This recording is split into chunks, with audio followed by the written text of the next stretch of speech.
আজ রাজবাড়ী হানাদার মুক্ত দিবস। ১৯৭১ সালের এই দিনে শত্রুমুক্ত হয় রাজবাড়ী জেলা।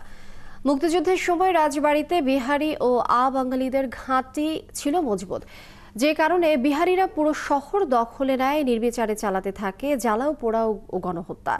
৬ ডিসেম্বরের পর থেকে তাদের অত্যাচারের মাত্রা বাড়তে থাকে।